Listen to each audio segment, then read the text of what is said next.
সবাইকে আবারও স্বাগতম আজকের এই নতুন ভিডিওটিতে। এটি হলো থার্মোডাইনামিক্সের দ্বিতীয় পার্ট। প্রথম পার্টে আমরা তাপমাত্রার স্কেল সম্পর্কে জেনেছি। এই ভিডিওতে আমরা তাপগতিবিদ্যার বিভিন্ন সূত্র নিয়ে আলোচনা করব। তারই ধারাবাহিকতায় আজকে তাইলে আমরা প্রথমে তাপগতিবিদ্যার শূন্যতম সূত্রটি নিয়ে আলোচনা করব।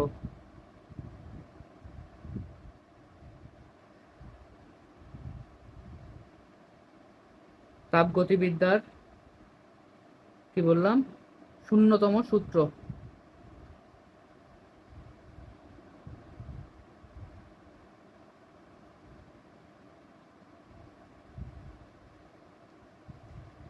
সূত্রটি এরকম: যদি দুটি বস্তু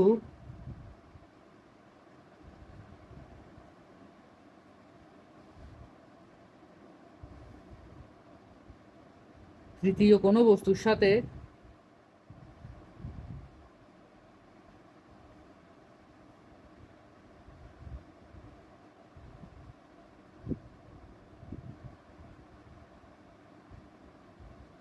সাথে তাপীয়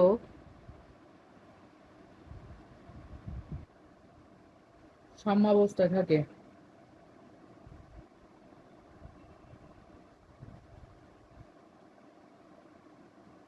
তবে প্রথম বস্তু দুটি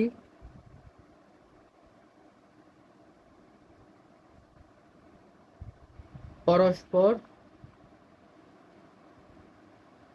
পরস্পরের সাথে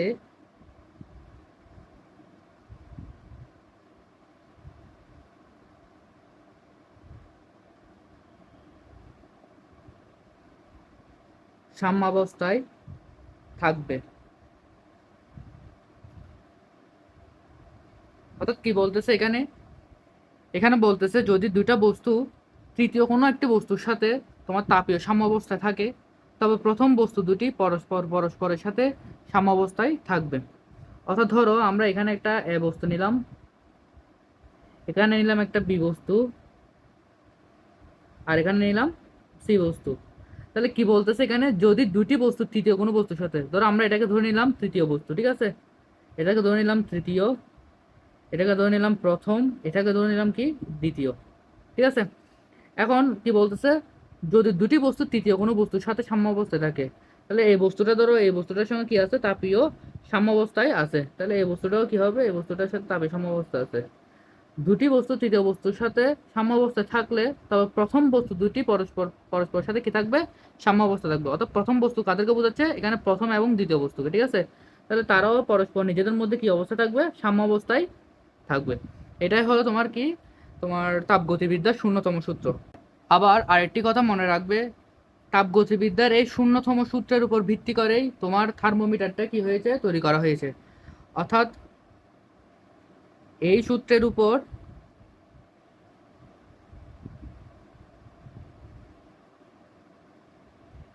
ভিত্তি করেই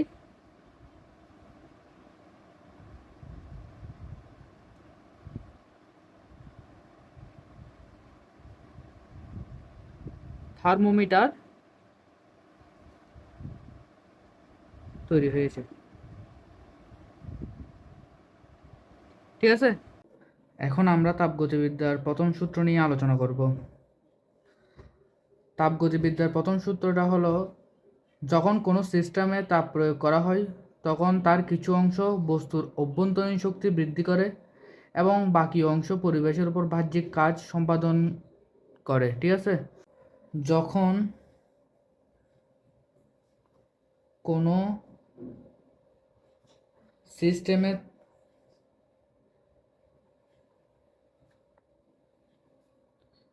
তাপ প্রয়োগ করা হয়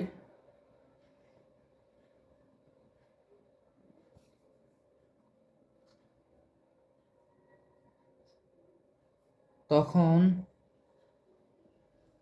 তার কিছু অংশ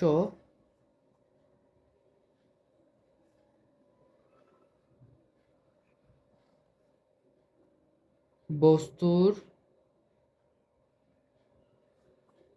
অভ্যন্তরীণ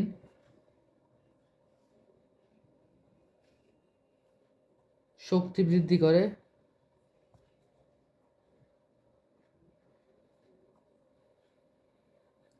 এবং বাকি অংশ পরিবেশের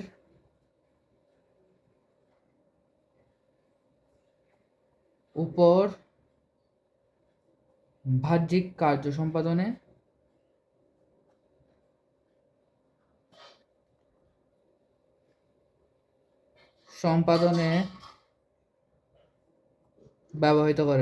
ব্যবহার করে। ঠিক আছে, তাহলে এখানে ধরো আমরা যদি এটাকে সংক্ষেপে আলোচনা করতে চাই, ধরো একটা আমরা সিস্টেম বিবেচনা করি। যদি এটাকে ধরো আমরা মনে করলাম এটা একটা সিস্টেম, ঠিক আছে। এখন এই সিস্টেমটায় আমরা বাইরে থেকে তাপশক্তি সরবরাহ করতেছি। এখন তাপশক্তি বাইরে থেকে সরবরাহ করার জন্য ওটাকে আমরা ডিকিউ দ্বারা প্রকাশ করি। ডিকিউ হচ্ছে তাপশক্তি সরবরাহ।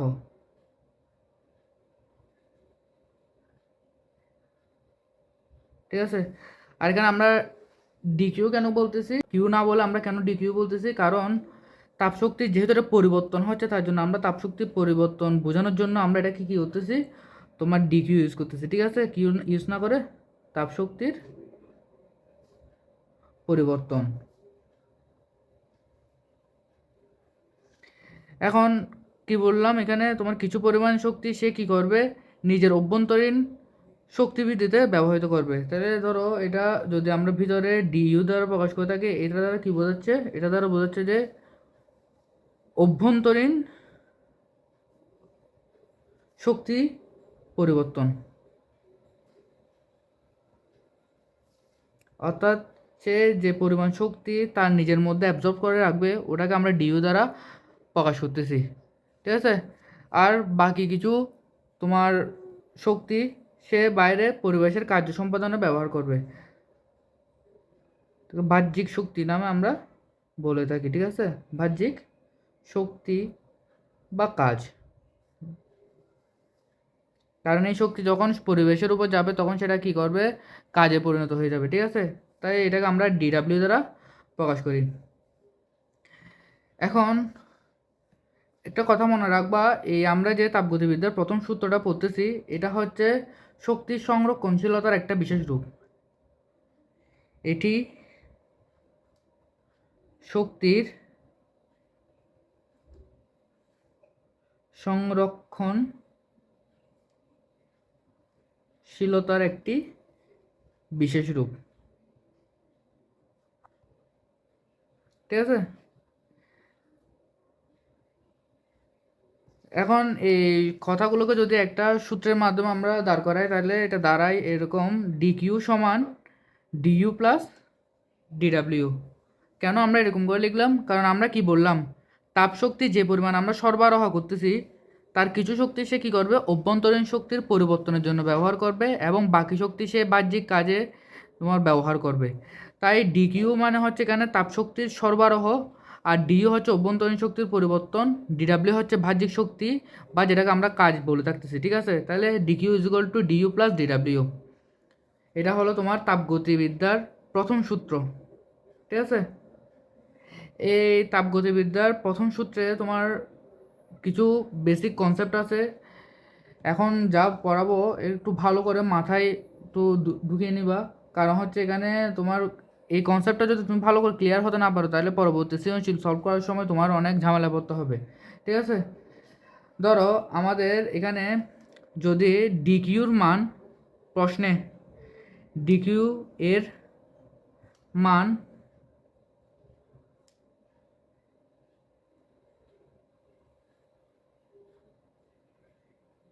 পজিটিভ আমরা তখনই ধরবো যখন সেটা কি দিব, তাপ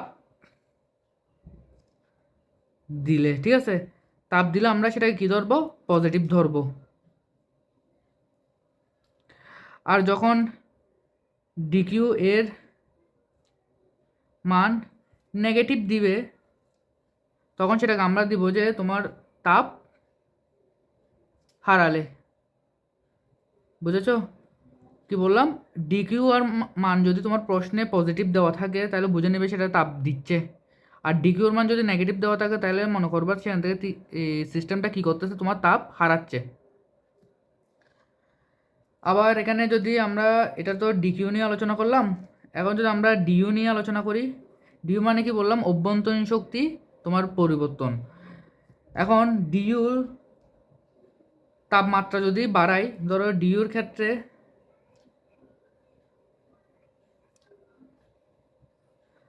তাপমাত্রা বাড়ালে আমরা ধরে নেব সেটা পজিটিভ। ডিইউ এর ক্ষেত্রে তাপমাত্রা যদি আমরা কমাই তাহলে সেটাকে ধরে নেব কি আমরা? নেগেটিভ।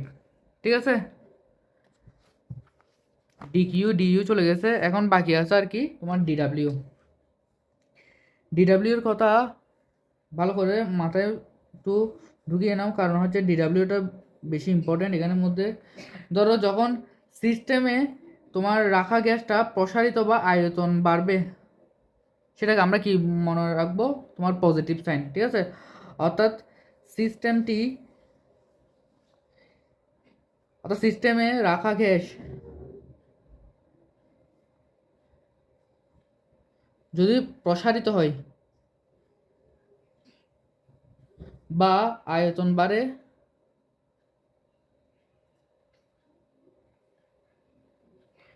তাহলে আমরা ধরে নেব সেটা কি? পজিটিভ। আর সিস্টেমে রাখা গ্যাস তোমার কি হলে? সংকুচিত হলে, সংকুচিত বা আয়তন যদি কমে তাহলে সেটা কি হবে? তোমার নেগেটিভ। ঠিক আছে, অর্থাৎ এটা দ্বারা আমরা কি বুঝতেছি? সিস্টেমে রাখা গ্যাস প্রসারিত হওয়া মানে কি বুঝতেছি? এটা হচ্ছে তোমার সিস্টেমে গ্যাস যখন তোমার কি আয়তন বাড়বে তখন আমরা বুঝে নেব গ্যাসটা কী হবে? প্রসারিত হবে, কারণ যার আয়তন যত বেশি ওটার তোমার কি হবে? তত বেশি প্রসারিত হবে। ঠিক আছে, এখন যখন এই সিস্টেমের মধ্যে গ্যাস প্রসারিত বা আয়তন বাড়বে তখন এটা হবে যে তোমার সিস্টেম পরিবেশের উপর কাজ করবে। ঠিক আছে, অর্থাৎ এটা কখন কার্যকর হবে? যখন সিস্টেমটি তোমার কি হবে? পরিবেশের উপর কার্যকর হবে। সিস্টেম পরিবেশের উপর কার্যকর হবে। ঠিক আছে, যদিও লেখা একটু বাজে তারপরেও একটু বুঝে নিও। আর এটা কি বললাম? যখন বলছিলাম কি সিস্টেম প্রসারিত হবে বা আয়তন বাড়বে তখন কি হবে? সিস্টেম পরিবেশের উপর কার্যকর হবে। ঠিক আছে, আর যখন সিস্টেমের রাখা গ্যাস সংকুচিত হবে বা আয়তনটা কি হবে? কমবে, তখন সেটা কি হবে? সিস্টেমটি উপর, অর্থাৎ সিস্টেম এর উপর তখন কে কাজ করবে? সিস্টেমের উপর কাজ করবে, যে উপর কাজ করবে তোমার পরিবেশ।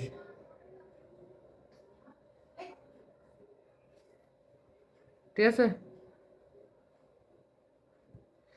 তাহলে এটা গেল আমাদের প্রথম সূত্রের তোমার ডিকিউ ডিইউ এবং ডিডাব্লিউ সম্পর্কে আলোচনা।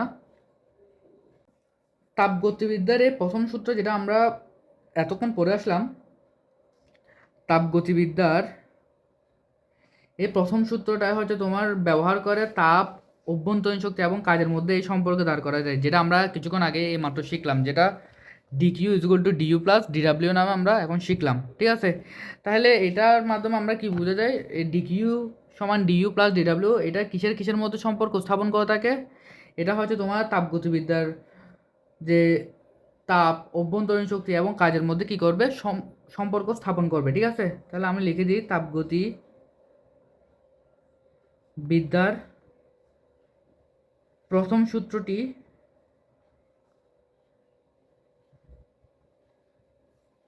তাপ, অভ্যন্তরীণ শক্তি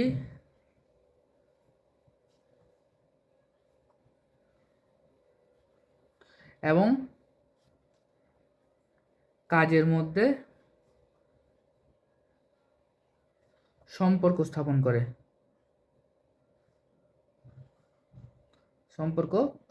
করে, যেটা আমরা এইমাত্র শিখলাম, অর্থাৎ DQ is equal to DU plus কি হবে? ডিডাব্লিউ। ঠিক আছে। আর তোমাদের যে এখানে বললাম এটি শক্তি সংরক্ষণশীলতার একটি বিশেষ রূপ, সেটা আমি কেন বললাম সেটা ব্যাখ্যা করি। এটা বিজ্ঞানী ক্লসিয়াস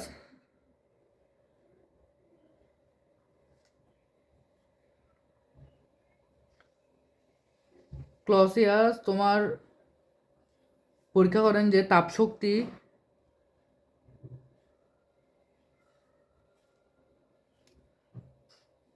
অন্য কোনো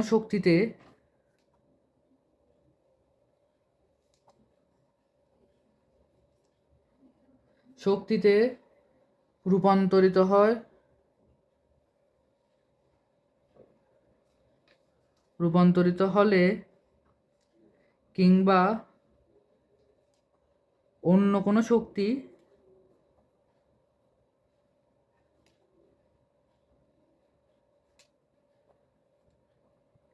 তাপশক্তিতে রূপান্তরিত হলে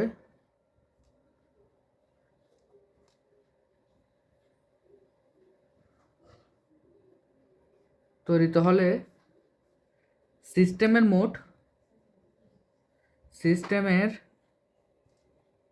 মোট শক্তির পরিমাণ একই থাকে। বিজ্ঞানী ক্লসিয়াস কি করেন, তাপশক্তির অন্য কোনো শক্তিতে রূপান্তরিত হলে কিংবা অন্য কোনো শক্তি তাপশক্তিতে রূপান্তরিত হলে সিস্টেমের মোট শক্তির পরিমাণ একই থাকে, এটা বিজ্ঞানী ক্লসিয়াস তোমার মতবাদটা প্রকাশ করে থাকেন, তাই এটাকে বলা হয় বিজ্ঞানী ক্লসিয়াসের মতবাদ।